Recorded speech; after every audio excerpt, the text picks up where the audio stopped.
नमस्कार, सुप्रभात। आप देख रहे हैं खबर दिल्ली और समय हो चला है दिल्ली की 25 बड़ी खबरों को जानने का। इससे पहले यदि आप वीडियो को लाइक नहीं किए हैं तो लाइक कर दीजिए और चैनल को सब्सक्राइब कर लीजिए। तो आइए एक नजर डालते हैं 25 बड़ी खबरों पर फटाफट अंदाज में। पहली बार रविवार को पेश होगा आम बजट। वित्त मंत्री निर्मला सीतारमण 1 फरवरी को पेश करेंगे नवा बजट। जो संसदीय इतिहास में पहली बार रविवार के दिन केंद्रीय बजट पेश होगा। वित्त वर्ष 2025-26 का आम बजट इस बार रविवार को पेश किया जाएगा। लोकसभा अध्यक्ष ओम बिरला ने सोमवार को औपचारिक घोषणा करते हुए बताया कि वित्त मंत्री निर्मला सीतारमण रविवार यानी कि 1 फरवरी को संसद में बजट पेश करेंगे। आमतौर पर संसद की कार्यवाही सप्ताह अंत पर नहीं होती है। ऐसे में रविवार के दिन बजट प्रस्तुत होना एक ऐतिहासिक क्षण होगा।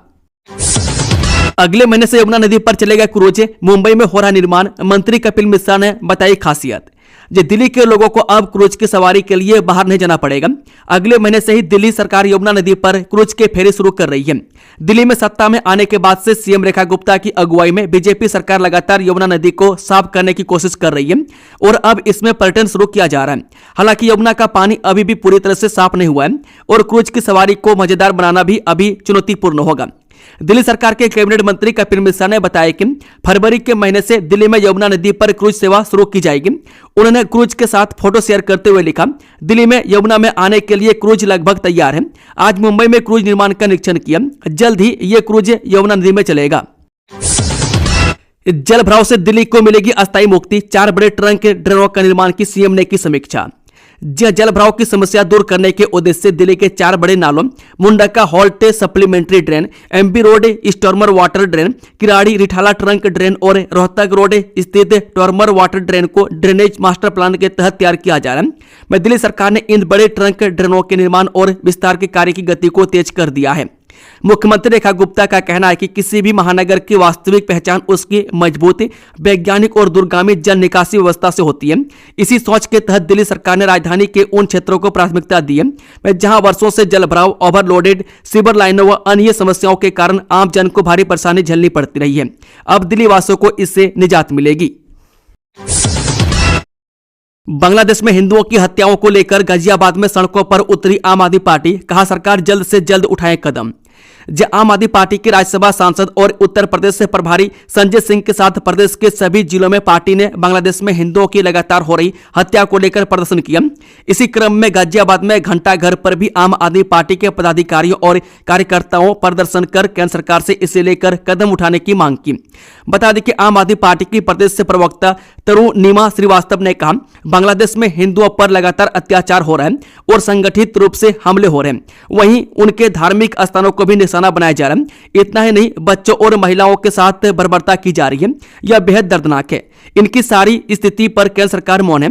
अगर केंद्र सरकार की तरफ से निर्णायक कदम नहीं उठाया गया तो आम आदमी पार्टी आंदोलन को उग्र रूप देगी। कूड़े के पहाड़ों से लेकर सिविक सेंस तक युवाओं के सवालों पर सीएम ने रखा सरकार का रोड मैप।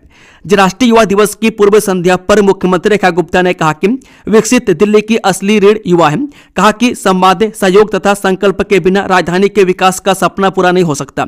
रविवार को दिल्ली के युवाओं के साथ आयोजित विशेष संवाद कार्यक्रम लंच विद रेखा गुप्ता में मुख्यमंत्री ने कहा कि यदि युवा केवल समस्याएं गिनाने तक सीमित न रहकर समाधान का हिस्सा बने तो न सिर्फ दिल्ली बल्कि पूरे देश की सूरत बदली जा सकती है। गणतंत्र दिवस सुरक्षा, बिना सत्यापन किराएदार रखने वाले 500 मकान मालिकों पर केस। पुलिस का आंख कान अभियान शुरू। गणतंत्र दिवस को लेकर पुलिस दिल्ली की सुरक्षा व्यवस्था मजबूत करने में जुटी है। इसी कड़ी में पता चला है कि बिना सत्यापन के किराएदार रखने पर 500 से अधिक मकान मालिकों पर केस दर्ज हो चुके हैं। पुलिस अभी भी तलाशी कर रही है। ऐसे मामले और बढ़ सकते हैं। दिल्ली की सभी महत्वपूर्ण जगहों पर पुलिस से बल बढ़ाए जा रहे हैं। शहर के बेहतर सुरक्षा को दुरुस्त करने के लिए इलाके में रहने वाले किराएदारों और घरेलू सहायकों का सत्यापन हो रहे हैं। ऐसे में बिना सत्यापन के किराएदार रखने वाले मकान मालिकों पर मामले दर्ज किए जा रहे हैं। बता दें कि पुलिस मकान मालिकों को हमेशा सत्यापन के बाद ही किराएदार और घरेलू सहायकों को रखने के निर्देश देती है, लेकिन ऐसा नहीं करने पर मकान मालिक खुद और शहर दोनों को खतरे में डालते हैं। ऐसे मकान मालिकों के खिलाफ पुलिस से मामला दर्ज कर रही है। सत्यापन को लेकर लापरवाही बरतने वाले मकान मालिकों पर सरकारी आदेश का उल्लंघन करने का मामला दर्ज किया जाता है। मामले की छानबीन के दौरान इस बात की जांच की जाती है कि जिन मकान मालिक के खिलाफ मामला दर्ज हुआ है वह इस निर्देश से अनजान थे या फिर जानबूझकर किराएदारों की सुरक्षा को छुपाया है। इसमें दोषी मकान मालिकों को 6 माह तक जेल या जुर्माना हो सकता है। दिल्ली की गीता कॉलोनी में गंदे पानी से लोग परेशान, जल बोर्ड पर लापरवाही का आरोप। जब पूर्वी दिल्ली की गीता कॉलोनी में जागरण रीडर पैनल में दूषित पानी की समस्या पर चर्चा हुई, निवासियों ने बताया कि उन्हें बदबूदार और गंदा पानी मिल रहा है, जिससे पेट में संक्रमण जैसी बीमारियां हो रही है। उन्हें मजबूरन बाजार से साफ पानी खरीदना पड़ रहा है, जबकि वे जल बोर्ड का बिल भी भर रहे हैं। लोगों ने पुरानी पाइपलाइनों को बदलने की मांग की है। हिंदी को बढ़ावा देने के लिए दैनिक जागरण ज्ञानवृत्ति का दूसरा संस्करण शुरू, शोधार्थियों को मिलेंगे 75,000 रुपये प्रति माह। जब दैनिक जागरण ने हिंदी में मौलिक शोध को बढ़ावा देने के लिए ज्ञानवृत्ति का दूसरा संस्करण शुरू किया है, निर्णायक मंडल के सदस्य प्रोफेसर प्रमोद कुमार ने इस पहल की सराहना की, जो शोध की गुणवत्ता सुधारने और समाज की समस्याओं से जोड़ने पर केंद्रित है। शोधार्थियों को 75,000 रुपये प्रति माह मिलेंगे। यह पहल मातृभाषा में चिंतन और नवाचार को प्रोत्साहित करेगी, जिससे देश और समाज को लाभ होगा। बता दें कि अपनी भाषा हिंदी में मौलिक शोध को बढ़ावा देने के लिए दैनिक जागरण ज्ञानवृत्ति के द्वितीय संस्करण की शुरुआत हो चुकी है। आवेदनकर्ताओं को ज्ञानवृत्ति के अंतर्गत राजनीतिक शास्त्र, समाजशास्त्र आदि में 1000 शब्दों में एक सिनेप्सिस भेजना होगा। इसके आधार पर दैनिक जागरण ज्ञानवृत्ति के सम्मानित निर्णायक मंडल मंथन कर विषय और शोधार्थियों का चयन करेंगे। इस 26 जनवरी से पहले दिल्ली के आसमान की सुरक्षा करेगा 1270 किलो चिकन। हवाई कलाबाजी के समय पक्षी करेंगे पार्टी। जी हां, दिल्ली वन विभाग के गणतंत्र दिवस समारोह के दौरान हवाई कर्तव्यों की सुरक्षा सुनिश्चित करने के लिए चीलों को 1270 किलोग्राम से अधिक के बिना हड्डी वाला चिकन खिलाएगा। यह वार्षिक अभ्यास भारतीय वायुसेना के समन्वय से किया जाता है, ताकि पक्षियों को विमानों से टकराने से रोका जा सके। इस साल पहली बार भैंस के मांस की जगह चिकन का इस्तेमाल किया जा रहा है। यह पहल 15 से 26 जनवरी तक 20 स्थानों पर चलेगी। दिल्ली में बढ़ते प्रदूषण के बीच होगा तगड़ा एक्शन, फैक्ट्रियां सील करने की तैयारी।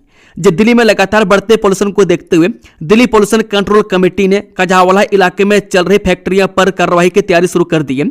इसके तहत 31 दिसंबर से कजावाला इलाके में सैकड़ों औद्योगिक यूनिटों को सील करने के नोटिस जारी किए गए। इस कदम से फैक्ट्री मालिकों में नाराजगी है।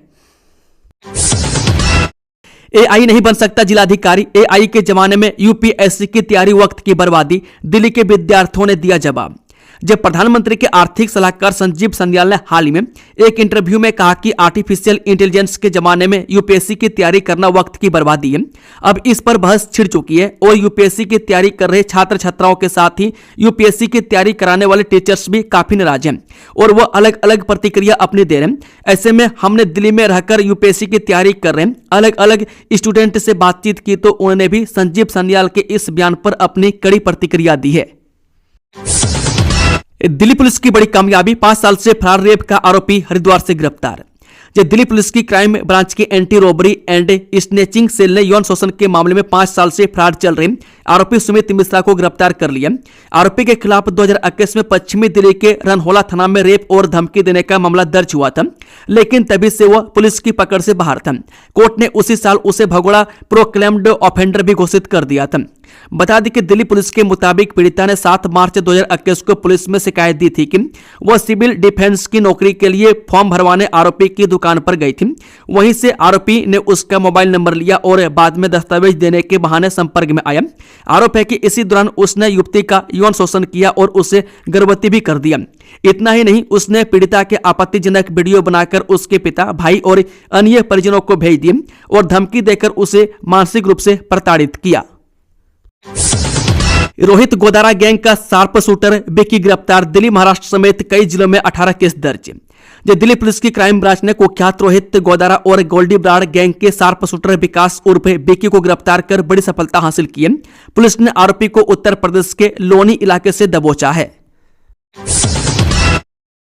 दिल्ली में सरकारी नौकरी पाने का सुनहरा अवसर, 10वीं पास उम्मीदवार कर सकते हैं आवेदन। जाने पूरी डिटेल।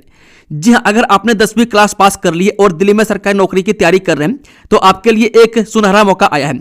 मैं दिल्ली सब ऑर्डिनेट सर्विसेज सिलेक्शन बोर्ड ने मल्टीटास्किंग स्टाफ भर्ती 2025 के तहत अलग अलग सरकारी विभागों में कुल 714 पदों के लिए आवेदन प्रक्रिया शुरू कर दी है। इच्छुक और योग्य उम्मीदवार 17 दिसंबर 2025 से DSSSB की ऑफिशियल वेबसाइट के जरिए ऑनलाइन आवेदन कर रहे हैं।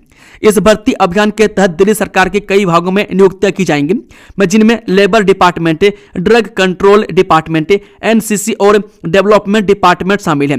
पदों का कैटेगरी वाइज विवरण इस प्रकार है। जनरल कैटेगरी के लिए 302 पद, अन्य पिछड़ा वर्ग के लिए 212 पद, अनुसूचित जाति के लिए 70 पद, अनुसूचित जनजाति के लिए 53 पद और आर्थिक रूप से कमजोर वर्ग के लिए 77 पद शामिल है। पूर्वी दिल्ली और नोएडा के लिए खुशखबरी, अब एम्स तक पहुंचने में लगेंगे 20 मिनट, ट्रैफिक जाम से मिलेगी आजादी। दिल्ली के ट्रैफिक के फ्लो को बेहतर बनाने में एक बड़ी उपलब्धि हासिल हुई है। पूर्वी दिल्ली के मयूर विहार फेज 1 को सराय काले खां से जोड़ने वाले बारापुला एलिवेटेड कॉरिडोर का फेज 3 अपने आखिरी स्टेज पर पहुंच गया। पब्लिक वर्क्स डिपार्टमेंट का दावा है कि इस महत्वाकांक्षी प्रोजेक्ट का बचा हुआ हिस्सा जून 2026 तक पूरा हो जाएगा। दिल्ली एनसीआर के 1500 परिवारों के लिए खुशखबरी, प्लॉट पर कब्जे और रजिस्ट्री का रास्ता साफ। ग्रेटर नोएडा में हाईकोर्ट ने ग्रेटर नोएडा के 14 किसानों द्वारा 2009 में हुए भूमि अधिग्रहण को चुनौती देने वाली याचिकाओं को खारिज कर दिया। इस फैसले से Yamuna expressway industrial development authority के सेक्टर 18 और 20 में 1500 से ज्यादा आवंटियों को लंबे इंतजार के बाद आखिरकार अपने रेजिडेंशियल प्लॉट मिलने का रास्ता साफ हो गया। इससे इन सेक्टरों में रुके हुए डेवलपमेंट के काम फिर से शुरू होने की उम्मीद भी जगी है। यह फैसला 6 जनवरी को जस्टिस महेश चंद्र त्रिपाठी और कुणाल रवि सिंह की डिवीजन बेंच ने सुनाया। कोर्ट ने साफ किया कि इस भूमि अधिग्रहण से जुड़े मामलों पर हाईकोर्ट और दूसरे फोरम पहले ही फैसला दे चुके हैं, इसलिए इन्हें दोबारा खोलने का कोई आधार नहीं है। दिल्ली एनसीआर में होगी बारिश, चलेगी शीतलहर, आईएमडी ने जारी की डराने वाली भविष्यवाणी। दिल्ली एनसीआर में बीते 24 घंटों के दौरान धूप निकलने से मौसम साफ नजर आया, लेकिन रविवार रात राजधानी ने इस सर्दी का अब तक का सबसे ठंडा दौर देखा। न्यूनतम तापमान गिरकर 2.9 डिग्री सेल्सियस दर्ज किया गया, जो इस सीजन का नया रिकॉर्ड माना जा रहा है। मौसम विभाग के अनुसार सोमवार यानी आज दिल्ली में ठंड और बढ़ने वाली है। न्यूनतम तापमान 2 डिग्री सेल्सियस तक पहुंच सकता है, जबकि दिन का अधिकतम तापमान लगभग 18 डिग्री सेल्सियस रहने की संभावना है। दिन में भी ठंडक बनी रहेगी और रात बेहद सर्द रहने वाली है। बता दें कि दिल्ली एनसीआर के कई इलाकों में आसमान में बादल छाए रहेंगे और शीतलहर चलने की चेतावनी जारी की गई है। दिल्ली, नोएडा और गाजियाबाद समेत एनसीआर के अधिकांश शहरों में ठंड का प्रकोप जारी रहेगा। भारतीय मौसम विज्ञान विभाग ने दिल्ली और आसपास के इलाकों के लिए ऑरेंज अलर्ट जारी किया है। अनिल अंबानी के बेटे अनमोल को झटका, हाईकोर्ट का नोटिस रद्द करने से इनकार, कहा 10 दिन में जवाब दें।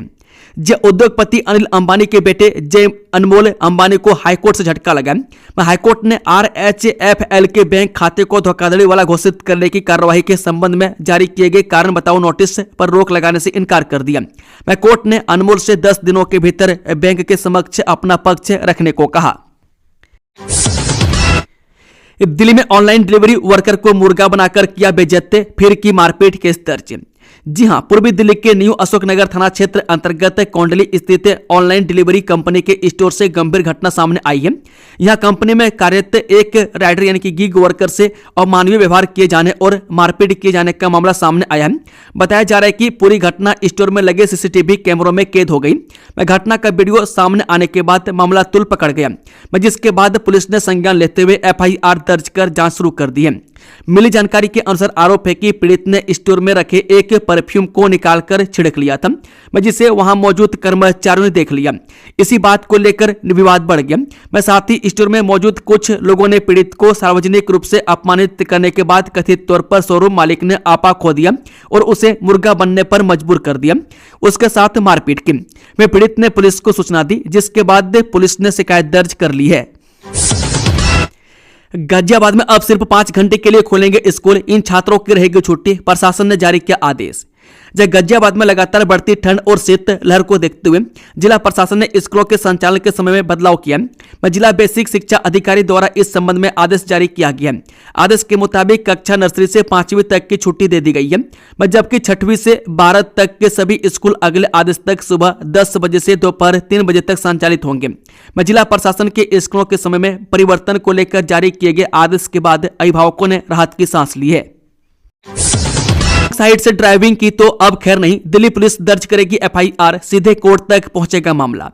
ये दिल्ली में गलत दिशा में वाहन चलाने वालों पर अब एफआईआर दर्ज की जा रही है, जिससे इस जानलेवा प्रवृत्ति पर रोक लगने की उम्मीद है। ट्रैफिक पुलिस के आंकड़ों के अनुसार रोहिणी सेक्टर 23 में सर्वाधिक के 2008 मामले दर्ज हुए, जबकि कालिंदी कुंज में 2756 मौके पर चालान काटे गए। मोटर व्हीकल एक्ट की धारा 184 और बीएनएस की धारा 281 के तहत कार्रवाई होगी। लंबे यू टर्न और जाम से बचने के लिए लोग ऐसा करते हैं, जिसके समाधान के लिए सख्त निगरानी और जागरूकता जरूरी है। अब घर घर सामान पहुंचाने निकल पड़े राघव चड्ढा। गिग वर्कर्स के समर्थन को लेकर चर्चा में रहे आम आदमी पार्टी सांसद। आम आदमी पार्टी के राज्यसभा सांसद राघव चड्ढा ने गिग वर्कर्स की समस्याओं को समझने के लिए ब्लिंकिट डिलीवरी बॉय बनकर काम किया। उन्होंने ठंडी रात में स्कूटी पर सामान पहुंचाया और इसका वीडियो साझा किया। चड्ढा लंबे समय से गिग वर्कर्स के अधिकारों के लिए आवाज उठा रहे हैं। 10 मिनट डिलीवरी मॉडल को क्रूरता बता चुके हैं। उनका यह कदम शोषण के खिलाफ जमीनी स्तर पर समर्थन माना जा रहा है। आईएमपीएस के जरिए राशि भेजना होगा महंगा। देश के सबसे बड़े बैंक भारतीय स्टेट बैंक के करोड़ों ग्राहकों के लिए मोबाइल ऐप या इंटरनेट बैंकिंग के जरिए तत्काल भुगतान सेवा महंगे होने जा रही है। 15 फरवरी से आईएमपीएस के जरिए ज्यादा रकम भेजने पर चार्ज देना होगा।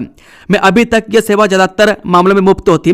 बैंक ने साफ किया है कि 25,000 रुपये तक आईएमपीएस के जरिए ऑनलाइन से पैसे भेजना पहले की तरह बिल्कुल मुफ्त रहेगा, जिससे आम ग्राहकों पर ज्यादा असर नहीं पड़ेगा, लेकिन उससे ज्यादा की धनराशि भेजने पर शुल्क लगेगा। बैंक के नए नियमों के हिसाब से ऑनलाइन चैनल के जरिए 25,000 से ज्यादा रकम भेजने पर शुल्क देना होगा। पूर्व उपराष्ट्रपति जगदीप धनखड़ एक हफ्ते में 2 बार हुए बेहोश, एम्स में एडमिट। पूर्व उपराष्ट्रपति जगदीप धनखड़ को दिल्ली एम्स में भर्ती कराया गया। अधिकारियों ने बताया कि पूर्व उपराष्ट्रपति जगदीप धनखड़ को एक हफ्ते में 2 बार बेहोश होने के बाद सोमवार को दिल्ली के एम्स अस्पताल में भर्ती कराया गया। 10 जनवरी को उन्हें शोरूम में बेहोशी के दौरे पड़े थे।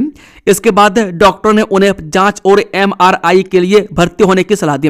धनखड़ पहले भी कच्चे उत्तराखंड और केरल में सार्वजनिक कार्यक्रमों के दौरान बेहोश हो चुके हैं। अधिकारियों ने बताया कि 10 जनवरी को जब जगदीप धनखड़ टॉयलेट गए तो उन्हें 2 बार बेहोशी के दौरे पड़े।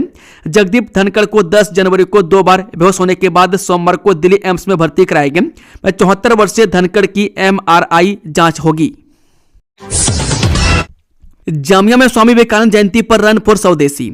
प्रमुख संवाददाता स्वामी विवेकानंद की 164वीं जयंती और राष्ट्रीय युवा दिवस के अवसर पर जामिया मिलिया इस्लामिया में रन फॉर स्वदेशी का आयोजन किया गया।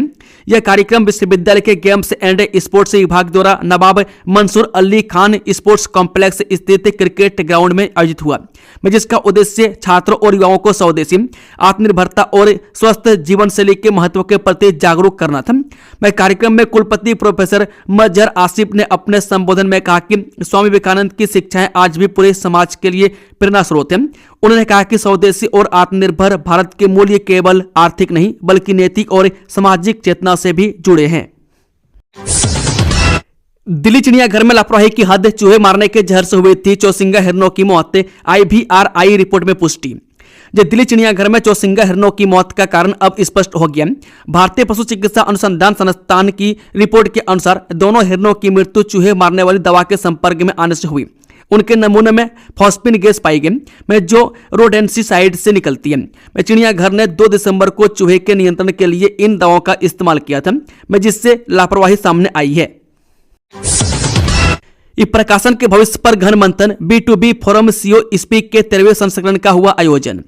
राष्ट्रीय पुस्तक न्यास द्वारा नई दिल्ली विश्व पुस्तक मेला 2026 के अवसर पर आयोजित 13वां सीओ स्पीक फोरम संपन्न हुआ। इस B2B मंच पर भारतीय व वैश्विक प्रकाशन दिग्गजों ने प्रकाशन के भविष्य को समझना विषय पर गहन चर्चा की। AI, डिजिटल परिवर्तन और सतत विकास जैसे मुद्दों पर विचार विमर्श हुआ। NBT अध्यक्ष ने भारतीय प्रकाशन क्षेत्र की ताकत बताई, जबकि शिक्षा मंत्रालय के अधिकारी ने नीति संवाद पर जोर दिया। कतर और स्पेन के प्रतिनिधियों ने भी अपने अनुभव साझा किए।